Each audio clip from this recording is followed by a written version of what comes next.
Get ready to reclaim your life, discover inspiring stories, practical tools, and the path to true happiness. This is Reclaim Your Life with Irina. Let's begin the journey. Welcome to Reclaim Your Life with Irina. Today is a solo episode, and we are exploring how the simple practice of gratitude can transform your life. Imagine waking up in the morning and starting your day with a sense of appreciation for the little things. Sounds impossible? Well, stick around for the next 15 minutes and I'll show you how. Research shows that gratitude significantly improves our mental health and strengthens our relationships. Dr. Robert Emmons, a leading gratitude researcher, found that people who regularly practice gratitude have lower rates of depression and better physical health. So, how does this work?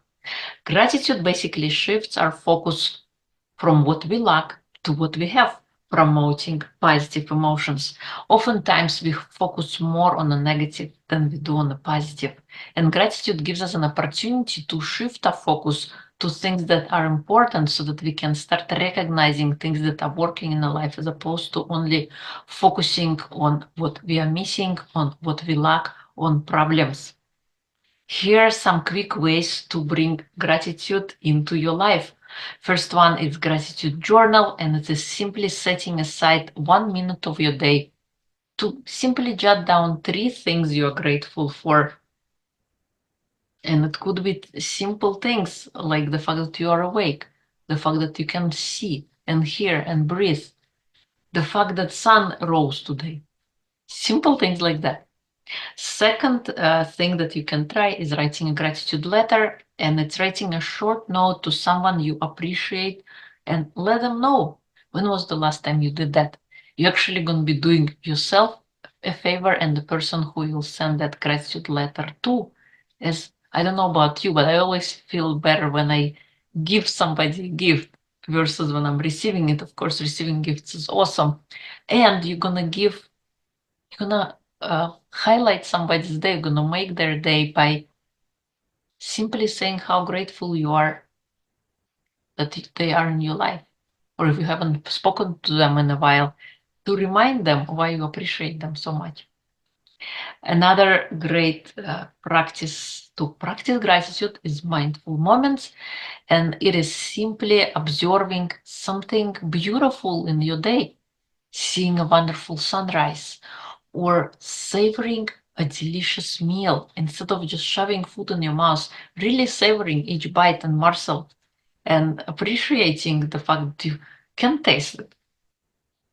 Here's a story from one of our listeners, Sarah, who started a gratitude journal and found her days getting brighter.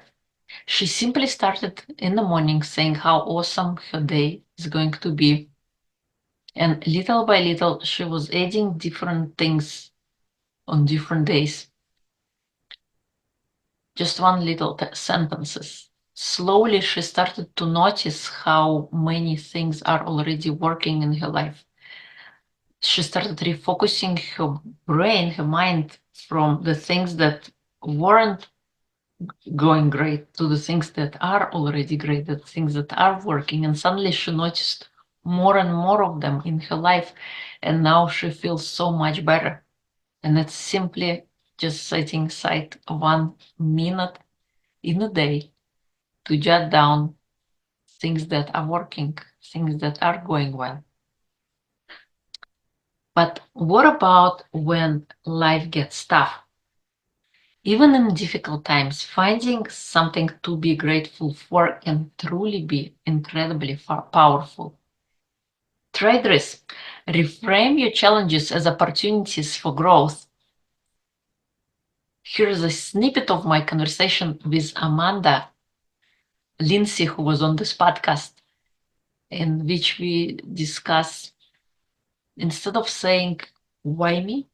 Switching it to try me. Listen to this one. And the last point that you made, life is not happening to me, but for me. It goes back again to say, oftentimes when we're in a negative situation, we only see the negatives and we see, why me? Why me? But what if we change the narrative and say, try me instead? Because we are never given more than we can handle.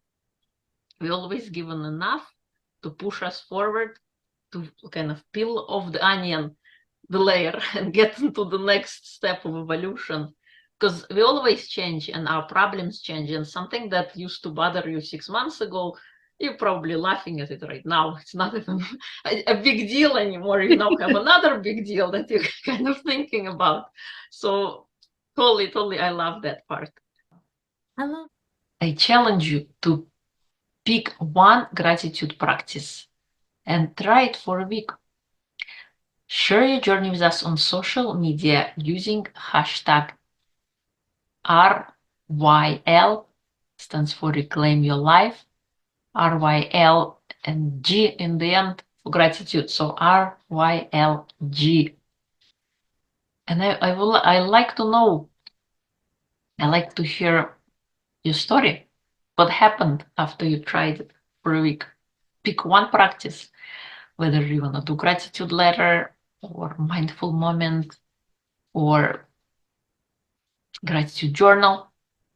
Or I give you another quick one. Every time you go to bed at night, instead of remembering the things that didn't work out, or arguments you had, or things that were challenging, remember 3 things that went well that day.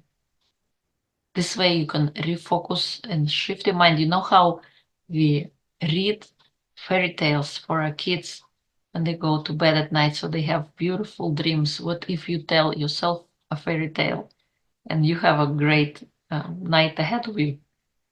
It's recounting the things that were working, that went well that day, and with that impression, with that things, going to sleep.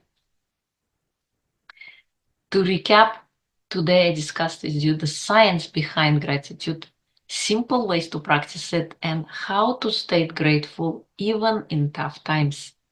Remember, gratitude turns what we have into enough. Thank you so much for joining me today. If you enjoyed this episode, please subscribe, leave a review, and share it with someone who could use a little more gratitude in their life. Until next time, stay grateful.